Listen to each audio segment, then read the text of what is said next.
Hello students, welcome to my channel. तो आज की वीडियो में मैं लेकर आ गई हूँ आपके बीए थर्ड सेमेस्टर सोशियोलॉजी यानी समाज शास्त्र का objectives type model paper exam 2023-24 के स्टूडेंट्स के लिए। जो भी स्टूडेंट्स इस बैच में हैं और एग्जाम देंगे अपना 2023-24 में, तो उनके लिए ये ऑब्जेक्टिव्स टाइप मॉडल पेपर है, क्योंकि बहुत सारी यूनिवर्सिटीज़ में MCQ बेस्ड पर ही पेपर आते हैं। तो उन स्टूडेंट्स के लिए यह वीडियो बहुत हेल्पफुल होने वाला है, क्योंकि आज की वीडियो में मैं जितने भी ऑब्जेक्टिव्स क्वेश्चन बताऊंगी बहुत इंपॉर्टेंट हैं और आपके एग्जाम में पूछे भी जाते हैं। मैं आपको एक और बात बता दूं वीडियो स्टार्ट करने से पहले कि जो आपके थर्ड सेमेस्टर सोशियोलॉजी की 1 से लेकर 8 तक की यूनिट्स हैं, वो सभी यूनिट्स मैंने कंप्लीट करवा दी है। प्लेलिस्ट मैंने बना दी है, तो अभी तक आपने नहीं पढ़ा है तो प्लेलिस्ट में आप डिस्क्रिप्शन बॉक्स में मैं आपको प्लेलिस्ट की लिंक दे दूंगी। तो चलिए वीडियो स्टार्ट करते हैं। पहला क्वेश्चन है आपका, किसने पुस्तक the economic and philosophical manuscript लिखी है? ध्यान दीजिएगा, क्वेश्चन क्या है? पुस्तक है। देखिए सोशियोलॉजी में ना अक्सर जो समाजशास्त्री रहे हैं उन्होंने जो जो पुस्तकें लिखी हैं उनके पुस्तक दे दी जाती हैं और आपको ऑप्शन में 4 विद्वानों के नाम देंगे, पूछ देगा किसने इस पुस्तक को लिखा है। तो बुक का नाम याद रखना है, the economic and philosophical manuscript. इस पुस्तक के राइटर कौन है? तो इस पुस्तक के राइटर ऑप्शन देखिए, स्पेंसर, मार्क्स, पेरेटो या कोंत। तो इसके राइटर हैं मार्क्स। तो ऑप्शन नंबर 2 आपका राइट है। अगला प्रश्न है, सामाजिक परिवर्तन के प्रौद्योगिक कारकों के साथ किसका नाम संबद्ध है? सामाजिक परिवर्तन में जो प्रौद्योगिकी के कारक हैं सामाजिक परिवर्तन में, तो उसमें किस विद्वान का नाम संबद्ध है? तो उसमें नाम संबद्ध है कार्ल मार्क्स का। तो ऑप्शन नंबर 1 कार्ल मार्क्स, याद रखिएगा, बहुत इंपॉर्टेंट क्वेश्चन है। अगला है, निम्नलिखित में से किसने सामाजिक परिवर्तन के प्रौद्योगिकीय कारक को रेखांकित किया है? अब इन निम्न विद्वानों में से, यहाँ पे जो विद्वान दिए गए इनमें से किसने सामाजिक परिवर्तन की जो प्रौद्योगिकीय कारक है उसको रेखांकित किया है? तो उसको रेखांकित किया है वेबलेन ने। तो ऑप्शन नंबर 3 वेबलेन आपके राइट आंसर है। अब देखिए अगला प्रश्न है, निम्नलिखित में से किसने कहा कि सामाजिक परिवर्तन अनुकूलन का स्वाभाविक प्रक्रिया का परिणाम है? अब देखिए किस विद्वान ने ये कहा है कि जो सामाजिक परिवर्तन है, जो समाज का परिवर्तन होता है, हमने सामाजिक परिवर्तन को पूरा डिटेल में पढ़ा हुआ है, तो आई होप कि आपको कहीं पर कंफ्यूजन ना हो, क्योंकि सारी चीज़ें हमने डिटेल में पढ़ ली है। अब जैसे जैसे आपके मॉडल पेपर की वीडियोस अपलोड कर रही हूँ सभी सब्जेक्ट के, तो आप मॉडल पेपर के थ्रू बस अपने एग्जाम की तैयारी करते जाइए, क्योंकि वही बताती हूँ मैं आपको जो आपके एग्जाम में दिए जाएंगे। तो किसने कहा कि सामाजिक परिवर्तन अनुकूलन की स्वाभाविक प्रक्रिया का परिणाम है? इसको कहा है स्पेंसर महोदय ने। तो ऑप्शन नंबर 1 स्पेंसर आपका राइट आंसर है। अगला देखिए, social change in modern India. अब देखिए ये भी एक पुस्तक है। क्या पुस्तक का नाम है? Social change in modern India. इस पुस्तक के लेखक कौन है? निम्नलिखित में से कौन इस पुस्तक के लेखक हैं? तो इस पुस्तक को लिखा है M.N. श्रीनिवास ने। तो ऑप्शन नंबर 3 आपका राइट आंसर है। अगला देखिए, सूचना प्रौद्योगिकी का संबंध है। तो बड़े ध्यान से आपको पढ़ना है सारी चीजें। अब बताइए, सूचना प्रौद्योगिकी का संबंध किससे है? आधुनिकीकरण से है, लोकतंत्र से है, जनसंचार से है या पश्चिमीकरण से है? तो इनसे तो हरगिज नहीं है, इससे भी नहीं है, जनसंचार से है। तो ऑप्शन नंबर 3 जनसंचार, क्योंकि जो सूचना प्रौद्योगिकी है उसका संबंध किससे हो सकता है? ऑप्शन देखकर ही लग रहा है कि जनसंचार से। तो option number 3 is your right answer. अब देखिए अगला है प्रश्न आपका, प्रचलित सामाजिक व्यवस्था की जगह एक नई व्यवस्था को स्थापित करने के उद्देश्य से किए जाने वाले जो आंदोलन है उसको क्या कहा जाता है? अब जो प्रचलित सामाजिक व्यवस्था थी जो चलती आ रही, अब उसकी जगह नई व्यवस्था लानी है, तो उसके लिए जो भी आंदोलन किया जाता है उस आंदोलन को क्या कहा जाता है? अब ऑप्शन देखिए, पहला ऑप्शन है आपका क्रांतिकारी आंदोलन, दूसरा है रूपांतरकारी आंदोलन, तीसरा है विद्रोहपूर्ण आंदोलन, चौथा है सुधारवादी आंदोलन। अब कुछ सोचेंगे कि सुधार हो रहा है तो सुधारवादी आंदोलन नहीं, रूपांतरकारी आंदोलन, बहुत ध्यान से पढ़िए, एकदम ध्यान लगाकर।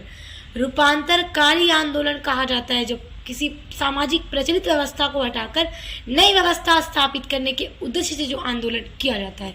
तो ऑप्शन नंबर 2 आपका राइट है। अगला है 16वीं शताब्दी के भक्ति आंदोलन में किसने जाति आधारित भेदभावों को समाप्त करने पर बल दिया। 16वीं शताब्दी में जो भक्ति आंदोलन हुआ उसमें किसने जाति से आधारित जितने भी भेदभाव थे कि जाति अलग अलग है तो भेदभाव नहीं किया जाना चाहिए, तो इसको खत्म करने में किसने बल दिया था। तो किसने बल दिया था, रामानुज ने। देखिए नूज, रामानुज ने बल दिया था। तो ऑप्शन नंबर 1 आपका राइट आंसर है। अब देखिए अगला है निम्नांकित में से कौन सी एक विशेषता सामाजिक आंदोलन का अनिवार्य आधार है। अब कौन सी विशेषता, यहाँ पे 4 दे रहा है, कौन सी विशेषता सामाजिक आंदोलन का एक अनिवार्य आधार है, एकदम अनिवार्य। तो क्या है, पढ़िए पहले अपना ऑप्शन ध्यान से। वैचारिकी, वर्ग संघर्ष, समायोजन, संस्थात्मक संरचना। तो आपका जो एकदम अनिवार्य आधार है वो है वैचारिकी। वैचारिकी होना चाहिए। तो ऑप्शन नंबर 1 आपका राइट आंसर है। अब देखिए अगला है आपका श्रमिक आंदोलन की वैचारिकी निम्नांकित में से किस सिद्धांत पर आधारित है। श्रमिक आंदोलन की जो वैचारिकी है किस सिद्धांत पर आधारित है। तो वर्ग संघर्ष के सिद्धांत पर आधारित है। ऑप्शन नंबर 1 आपका राइट है। अगला है निम्नांकित में से किसने जनजातियों की स्थिति में सुधार लाने के लिए आंदोलन का नेतृत्व किया। तो अब बताइए कि जनजातियों की जो परिस्थिति है समाज में उसमें सुधार लाने के लिए आंदोलन का नेतृत्व किसने किया था। ऑप्शन देखिए, मेधा पाटकर ने किया, या ठक्कर बापा ने किया, ज्योतिबा फुले ने किया, या फिर भीमराव अंबेडकर ने किया। तो ठक्कर बापा ने किया, ठक्कर बापा ने। तो ऑप्शन नंबर 2 आपका राइट है। अब देखिए अगला है स्वतंत्रता के बाद निम्नांकित में से कौन एक दलित आंदोलन का प्रमुख उद्देश्य रहा। तो अब देखिए सामाजिक विभेदों का विरोध करना ये एक उद्देश्य रहा। तो ऑप्शन नंबर जो आपका 1 है वही राइट है। अब देखिए अगला इम्पॉर्टेंट क्वेश्चन है कि भारत में स्वतंत्रता से पूर्व जोधपुर रियासत में वृक्षों की रक्षा के लिए किसने चिपको आंदोलन चलाया या किसने चिपको आंदोलन की शुरुआत की। इस तरह से भी प्रश्न पूछ सकता है। तो किसने, अमृताबाई ने आंदोलन की शुरुआत की। तो ऑप्शन नंबर 1 याद रखिएगा, बड़ा इंपॉर्टेंट क्वेश्चन है कि जरूर पूछेगा एग्जाम में। अब देखिए अगला है भारत में पहली राष्ट्रीय खनिज नीति किस वर्ष से लागू हुई। क्या राष्ट्रीय खनिज नीति किस वर्ष लागू हुई।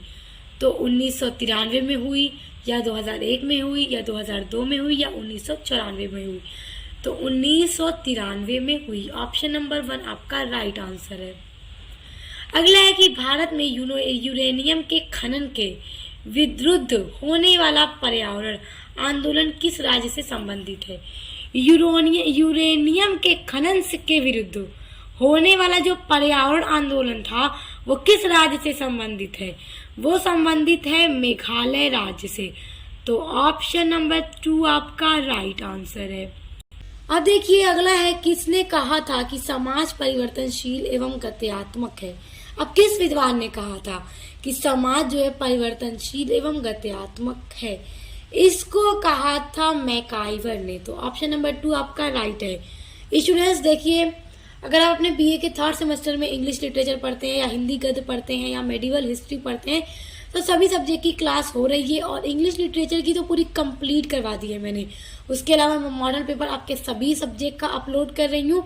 तो आपको मेरे चैनल पर अपने बीए से रिलेटेड सभी सेमेस्टर के सभी सब्जेक्ट की videos, class and model paper मिलेंगे। तो एक बार विजिट जरूर कीजिएगा।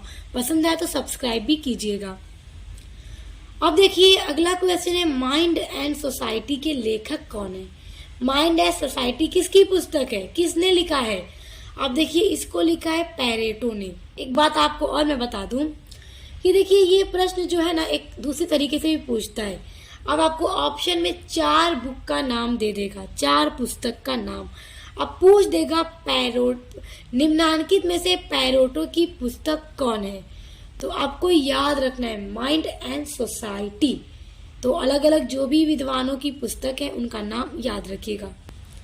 अब देखिए अगला है, मैक्स वेबर ने सामाजिक परिवर्तन की व्याख्या के लिए अधिक महत्व दिया है। तो मैक्स वेबर ने सामाजिक परिवर्तन की व्याख्या के लिए जिस पर ज्यादा से ज्यादा महत्व दिया है वो धर्म है। तो ऑप्शन नंबर 1 आपका राइट आंसर है। तो स्टूडेंट्स आज की वीडियो में बस इतने ही क्वेश्चन, और ये सभी क्वेश्चन बहुत इंपॉर्टेंट है तो आप इनको तैयार कर लीजिए। और स्टूडेंट्स इसके अलावा मैं और भी आपके लिए वीडियोस अपलोड करूंगी और अदर सब्जेक्ट की भी वीडियोस लगातार अपलोड हो रही हैं।